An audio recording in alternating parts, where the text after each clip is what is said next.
How we doing, everyone? And welcome back to another edition of FSI's PGA DFS picks. I am your host, TK Nation 47, bringing to you the DraftKings Showdown Round 2 for the Colonial Country Club's Charles Schwab Challenge. DraftKings giving us some good GPPs to look into tomorrow, and the Colonial Country Club is hosting a great event. And Jordan Spieth and Sergio Garcia jumping out to 7 under rounds, really setting the tone for the week. And a lot of mixture in results for round one. Some chalk playing pretty poorly, and some guys that are under the radar playing very well. And yeah, let's get into it. First off, I wanted to rattle off a little bit of strategy. Colonial Country Club's pretty unique, and unique in the way that the showdown format, in which you benefit from birdie streaks and birdies or better. I like to, and this is a note amongst all of us here in the DFS industry, play the golfers who are teeing off on the back nine, giving them the opportunity to get the four easiest holes in a row: 17, 18, 1, and 2. If you noticed a lot of today, a lot of guys got out to that early lead. 2 under through 2 was a pretty consistent theme throughout the day, but that's not typically how you finished. A lot of the harder holes are in the middle of the round. So what I like to do is get those guys teeing off at 10, getting warmed up for those four easy holes, 17 through 2. So I'm going to rattle off some guys here real quick that are just playing the back nine. Well, starting on the back nine and early morning back nine tee times that I think are going to be a bonus. Matt Wallace is a name. These are going to be guys that are just guys that I was on pre-tournament. No rhyme or reason. Let's go with, we have Gary Woodland is a back nine tee time early morning. Jason Kokrak, he played pretty well. Tony Finau. Sergio Garcia himself, 805. It looks like he is going to be a pretty popular play given that reasoning. Justin Thomas, Colin Morikawa, Billy Horschel. That group is 816. Back nine, they're going to get those four holes. That's going to make Justin Thomas a really good GPP play. Colin Morikawa didn't look like he was making any putts, but maybe with the softer conditions in the morning, with that back nine tee time, he might be in setup for a really good showdown day with that. Scotty Scheffler, Adam Hadwin played pretty well today. He is back nine tee time. Let's go. We got Henrik Norlander. He looked like he was doing pretty well. He's starting off on the back nine. Corey Connors. Ian Poulter looked like he was doing pretty well. Sanjay M. Richie Wenruski. Keith Mitchell. Zalatoris is early, or front nine.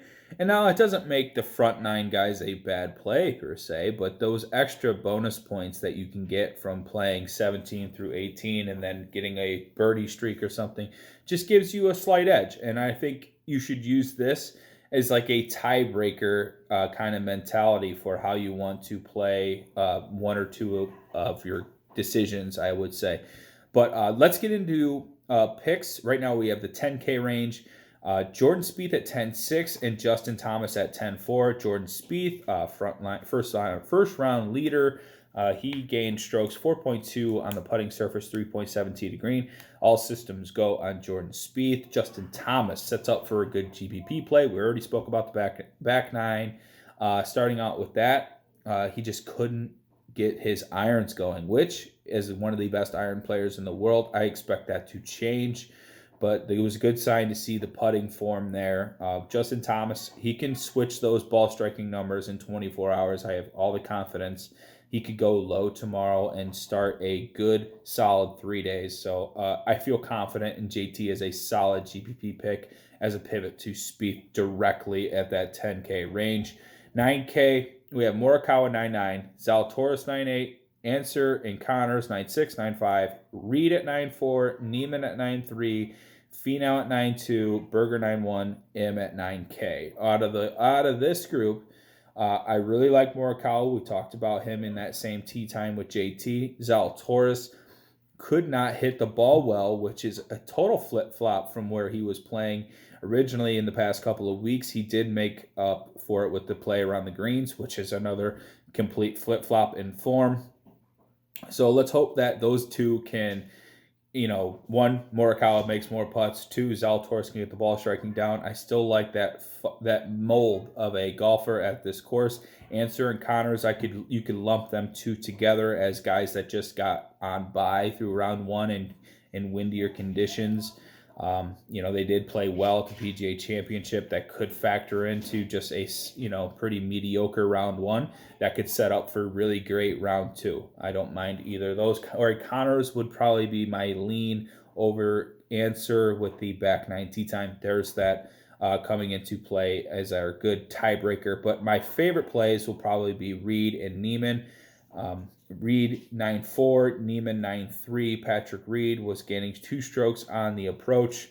I really liked how he played today. He was off to that early lead, like you saw. He had the back nine tee time, and he really made the most of it.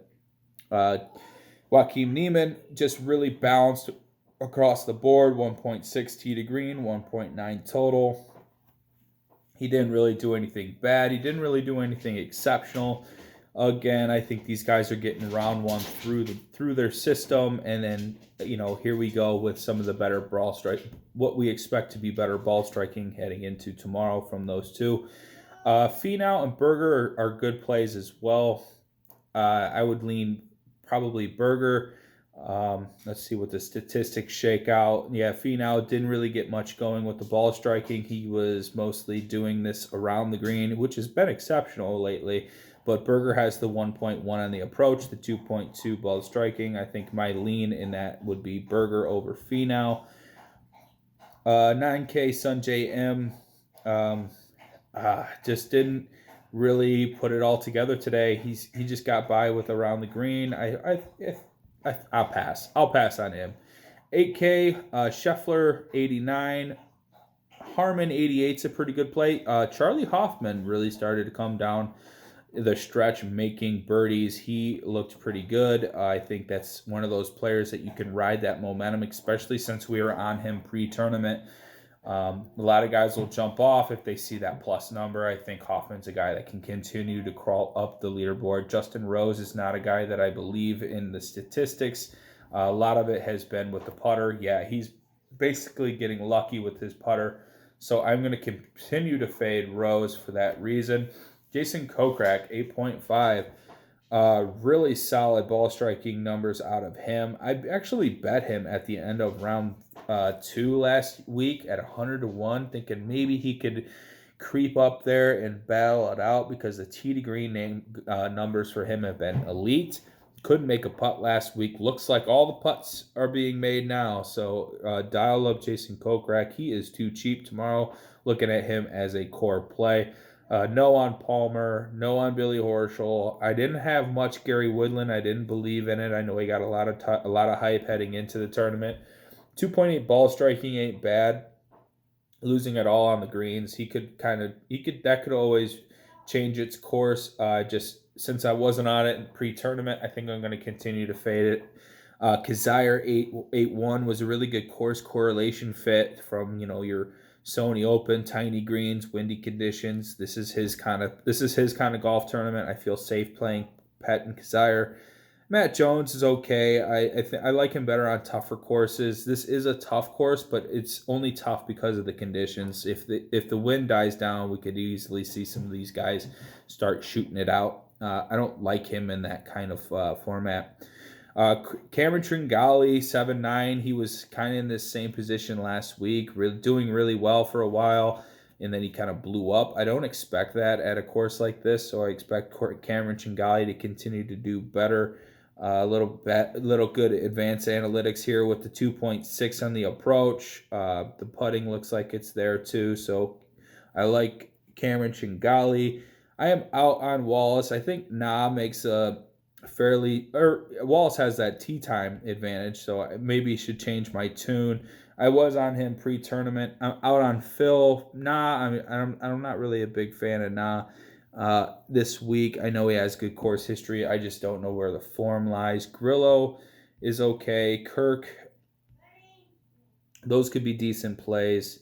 Streelman looked like he was playing really well. Taylor Gooch, I like the Gooch. He was playing fairly well, 1.7 on the approach. I think that's really solid numbers to play with, to be on. And here we go with Sergio Garcia. He's got the plus draw tomorrow. He's going, coming in 7 under, 7-4. He's going to be pretty chalky. I think I'll eat that chalk, so I don't mind him. Doc Redman, Ian Poulter. I like both those plays. Continue to scroll down here. We'll get to the 6K range, try to find some punts. I actually really like Keith Mitchell. This guy was 7-8 pre-tournament, and now he's 6-9 after, just a bad round, and you'll have that, but he's getting a plus draw. He gained 3.4 around the green, 1.8 tee to green. I know he couldn't make a putt to save his life, but if the ball striking gets better and he could just find his way to make some putts on some par fives, he's going to do fine, and I like that at 6-9. I do like Richie Wenruski better.